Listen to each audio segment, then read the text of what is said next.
আজকে আমাদের আলোচ্য বিষয় রাঢ় অঞ্চল, অর্থাৎ রাঢ় অঞ্চলটা আমরা রাঢ় অঞ্চল বলতে আমরা কোন অঞ্চলকে বোঝাবো, হ্যাঁ, এবং রাঢ় অঞ্চলের মাটি কিরকম, রাঢ় অঞ্চলে কি কি নদী আছে ইত্যাদি ইত্যাদি।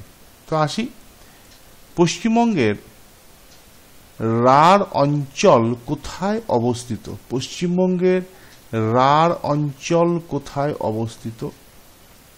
না, বাঁকুড়া, বীরভূম, বর্ধমানের পূর্ব দিক হলো রাঢ় অঞ্চল। অর্থাৎ রাঢ় একটা বিশেষ অঞ্চল, যে অঞ্চলটা বাঁকুড়া, বীরভূম আর বর্ধমানের পূর্ব দিক হলো রাঢ় অঞ্চল। এই বাঁকুড়া, বীরভূম, বর্ধমান এর পশ্চিম দিকটা কি ছিল আমরা আগের পাঠে দেখলাম, মালভূমি অঞ্চল। কিন্তু বাঁকুড়া, বীরভূম, বর্ধমানের পূর্ব দিকটা, অর্থাৎ এটা যদি পূর্ব হয় ম্যাপের, তাহলে এই সাইডটায় বাঁকুড়া, বীরভূম, বর্ধমানের পূর্ব দিকটা হচ্ছে রাঢ় অঞ্চল। এবারে রাঢ় অঞ্চলের মাটি কিরকম? এই অঞ্চলের মাটি কিরকম? না, এই অঞ্চলের মাটি হচ্ছে উর্বর, বেশিরভাগ দোআঁশ আর কিছুটা এঁটেল।